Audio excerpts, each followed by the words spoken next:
Organic morning शेतकरी मित्रांनो, आज आपण पाहणार आहोत शेणखताचे दुष्परिणाम। प्रामुख्याने आपण शेणखत हे फायद्याचे आहे बऱ्याच शेतकऱ्यांना माहिती आहे, पण काही महत्त्वाचे दुष्परिणाम सुद्धा आपल्या शेतकऱ्यांनी त्याचे समजून घ्यायला पाहिजेत। म्हणून आजच्या व्हिडिओमध्ये आपण या सगळ्या गोष्टीवरती 10 महत्त्वाच्या मुद्द्यावरती चर्चा करणार आहोत।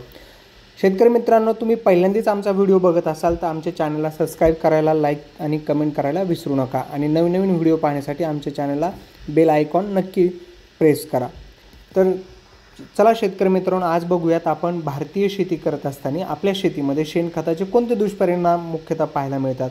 त्यातला पहिला महत्त्वाचा दुष्परिणाम म्हणजे आपल्याकडे हानिकारक जीवाणूंची जी वाढ आहे ती होऊ शकते। म्हणजे त्याच्यामध्ये काय आहे, शेणखत हे ई कोलाइन आणि साल्मोनेला सारख्या हानिकारक जीवाणूंचा स्रोत याच्यामध्ये असतो आणि तो दिवसेंदिवस आता वाढायला लागला आहे। तो शेणखतामध्ये त्याचा धोका वाढायला लागलेला आहे, कारण जे जनावर आहे ते रवंथ करण्याचं काम करत नाही आणि त्याच्यामुळं त्या शेणखताचा दुष्परिणाम हानिकारक जीवाणूसुद्धा वाढवण्यासाठी सुद्धा होतो। दुसरा महत्त्वाचा काय तर शेणखतामध्ये पोषक जे द्रव्य आपल्याला मिळतात ते असंतुलनाचा धोका आता वाढलेला आहे। म्हणजे काय तर नायट्रोजन आणि फॉस्फरस सारख्या विशिष्ट पोषक घटक प्रमाण आता जास्त असू शकते, ज्याचा काळजीपूर्वक वापर न केल्यास अतिनिचेशन होऊ शकते। म्हणजे काय तर पीक आपलं जळू शकतं किंवा पोषक द्रव्य वाहून जाऊ शकतात, ज्यामुळे जवळचे पाण्याचे स्रोतसुद्धा आपले प्रदूषित होऊ शकतात। त्यानंतर तिसरा महत्त्वाचा काय तर हरितगृह जे आहेत आपले ते वायू उत्सर्जित करतात, ज्याच्यामध्ये शेणखताचे विघटन न झाल्यास त्यातून निघणारा जो मिथेन गॅस जो आहे, जो शक्तिशाली हरितगृह वायू बाहेर पडतो, जो हवामान बदलास अतिशय हानिकारक आहे, त्याचा हातभार लागला जातो। चौथा दुष्परिणाम म्हणजे काय तर दुर्गंधी आहे।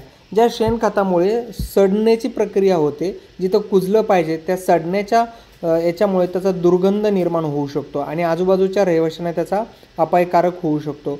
जसं की आपल्याला सुगंधित असणारं शेणखत वापरलं पाहिजे, दुर्गंध असणारं शेणखत वापरलं नाही पाहिजे, हे पण एक सूचक वाक्य बऱ्याच शेतकरी मला सांगतात। त्याच्यानंतर आपला पाचवाचा दुष्परिणाम आहे तो तणांच्या बिया। जे जनावर रवंथ करत नाही त्याच्यामुळे आता तणांच्या बिया सरळ आपल्या शेतामध्ये वाहून नेल्या जातात आणि तण दिवसेंदिवस आपल्या शेतामध्ये वाढू लागलेला आहे। 6 नंबरचा एक महत्त्वाचा दुष्परिणाम आपल्याला दिसतो तो म्हणजे अन्नद्रव्याची हानी। शेणखताचा योग्य वापर न केल्यास लिचिंग किंवा आपण बाष्पीकरणाद्वारे पोषक द्रव्ये नष्ट होऊन खत आपली जी आहे ती परिणामकारकता जमिनीची कमी होते, कारण आपण त्याचं आच्छादन दिवसेंदिवस आता शेणखताचं करतो आहोत।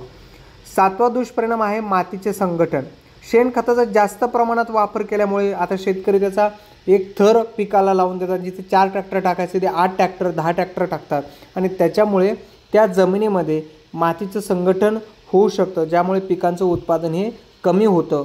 त्याच्यानंतर 8 नंबरचा दुष्परिणाम आपल्या सगळ्यांना हा जाणून घ्यावा लागेल, कारण त्याची वाहतूक करणं, त्यानंतर तो विकत घेणं याच्यासाठी आता मोठा खर्च व्हायला लागलेला आहे। म्हणजे त्याची किंमतसुद्धा दिवसेंदिवस वाढत चाललेली आहे। जर दूषित होण्याचा धोका कमी करण्यासाठी त्यावर प्रक्रिया करणं हा सगळ्यात एक चांगला मार्ग आपल्याला असू शकतो। त्यानंतर 9वा आपण एक महत्त्वाचा आहे, त्याच्यामध्ये समप्रधान श्रम। म्हणजे काय, त्याला आपल्याला उचलण्यासाठी ते पांगवण्यासाठी याला जास्त आपल्याला काय लागतो, मेहनत लागते, श्रम लागतं, वेळ लागतो। याचं हे सुद्धा एक आपल्याला महत्त्वाचं कारण आहे। आणि 10वं महत्त्वाचं कारण मी तुम्हाला सांगतो, साठवणूक आणि हाताळणी।